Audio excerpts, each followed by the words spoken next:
మాజీ MLA G Shankar కు party incharge బాధ్యతలు అప్పగిస్తే తీవ్రంగా వ్యతిరేకిస్తామని మురుసు కాపు నాయకులు హెచ్చరించారు. 2024 అసెంబ్లీ ఎన్నికల్లో టీడీపీ అభ్యర్థిగా జయచంద్రారెడ్డిని ప్రకటించిన సమయంలో జి శంకర్ వర్గం పార్టీకి వ్యతిరేకంగా పనిచేసిందని ఆరోపించారు. పార్టీ అభ్యర్థి జయచంద్రారెడ్డిని ఓడించేందుకు కుట్రలు జరిగాయని పేర్కొన్నారు.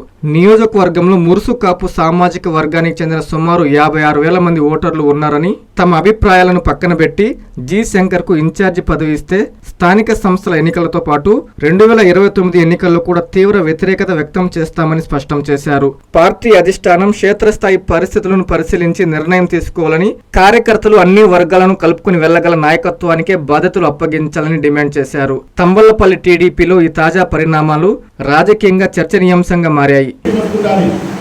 చాలా ఇంపార్టెంట్. 20 ఏళ్ళకి ఒకసారి వస్తున్నది.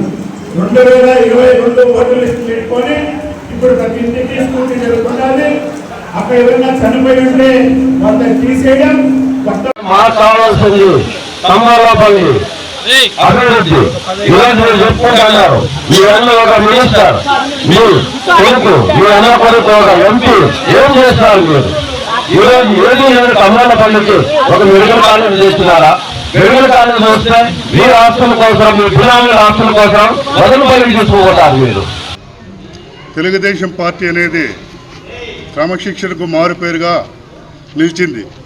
కానీ ఇప్పుడు జరుగుతున్న పరిణామాలు చూస్తే క్రమశిక్షణ గాడి తప్పిందా, అధినాయకత్వంలో పట్టు తప్పిందా అనే అనుమానాలు వ్యక్తమవుతున్నాయి.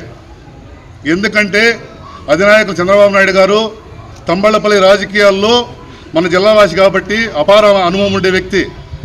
ఆ వ్యక్తి అన్ని సమీకరణల్లో మరియు మీడియా మిత్రులకి నేను ఒక కార్యకర్త, నేనేం పార్టీ నాయకుని కాదు, నాకేం పదవి లేదు, ఒక పార్టీ కార్యకర్త. నేను ఒకటే చెప్పాలనుకుంటున్నాను. 2019 ముందు ఎలక్షన్లో జి శంకర్ గారు ఇన్ఛార్జ్ ఉన్నారు. తర్వాత టికెట్ వెళ్ళదంటే ఆయన మిస్టేక్ అనే కదా పార్టీ టికెట్ ఇవ్వడము. తర్వాత ఆయన ఈ 5 ఏళ్ళలో ఏం చేసినాడని ఈరోజు ఇన్ఛార్జ్ ఇచ్చాక ఆయనకి. ఆ రోజు వద్దనుకున్న తెలుగుదేశం ఇన్ఛార్జ్ పెద్దలు ఈరోజు ఆయన టికెట్ ఇవ్వాలనుకుంటే ఇన్ఛార్జ్ ఇవ్వాలనుకున్నానికి రీజన్ ఏముంది? ఇంకోటి ఏమంటే తెలుగుదేశం ఇక్కడ లాస్ట్ ఎలక్షన్లో మన ఈ పీటీఎం మండలం కానీ, కొత్తకోట మండలం, గట్టు మండలం కానీ ఇప్పటికీ జస్ట్ మన దగ్గరికి వచ్చి ఓడిపోయాము. ఆ దగ్గరికి వచ్చి ఓడిపోవడానికి కారణం ఏమంటే ఈ జి శంకర మనుషులు అనే వ్యక్తులు తెలుగుదేశం కార్యకర్తలే పక్కా నోటాకు ఓటు వేయమని చెప్పేసి 10,000 30,000 ఓట్లు, నోటాకు పడిన ఓట్లు. అదే ఓట్లు తెలుగుదేశం ఓట్లు నోటాకు పడినది. అదే నోటా ఓట్లు తెలుగుదేశం పడి ఇప్పుడు తెలుగుదేశం ఎమ్మెల్యే తా ఉండేది. కావాల్సిగా వాళ్ళు ఓడించినారు. అంటే నీకు పదవి ఇస్తే నీకు ఓటు వేయాల, పదవి వేయకపోతే నీకు రాకూడదు. పోనీ ఇప్పుడు 5 ఏళ్ళు అయింది. ఇప్పుడు పార్టీ గెలిచి 2 సంవత్సరాలు అయింది. యాది జి శంకర ఎక్కడున్నాడు? జి శంకర వస్తాడు, తమాలపల్లి కాడికి పోతాడు, హంగామా చేస్తాడు, వెళ్ళిపోతాడు. 50 కార్లు పెట్టుకుంటాడు, వెళ్ళిపోతాడు. ఇక్కడ ప్రజలకు ఎవరు అనుకూలంగా ఉండేది? నేనే ఉండా, నా ఇంటికాడ నాది ఏదో ఇల్లు ఉంది. జయచంద్రారెడ్డి ఇంటికాడ పోయిన అరగంటలో 2 రోజుల్లో నాకు సిమెంట్ రోడ్డు మా ఇంటికాడ పడింది. ఎవరికి తెలియదు, నాకు తెలుసు అది. ఈరోజు అదే రోడ్డు లేకపోతే నా ఇంటికాడికి పోయేది నాకు ఎంత ఇబ్బందో నాకు తెలుసు. ప్రతిరోజు ఎప్పుడు మీద అందుబాటులో ఉంటారు జయచంద్రారెడ్డి.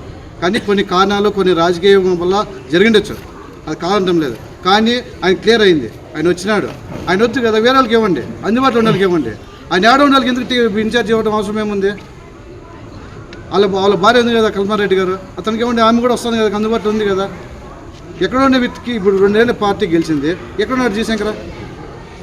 బెంగళూరులో ఉంటాడు. ప్రజలకు అందుబాటులో ఉన్నాడా?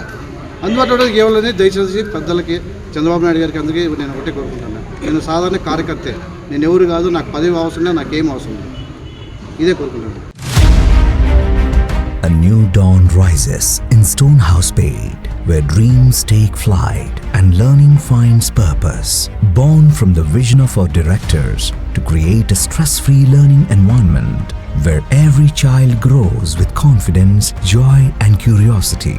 A strong IIT and NEET foundation with AI, coding and robotics program nurturing innovators for tomorrow.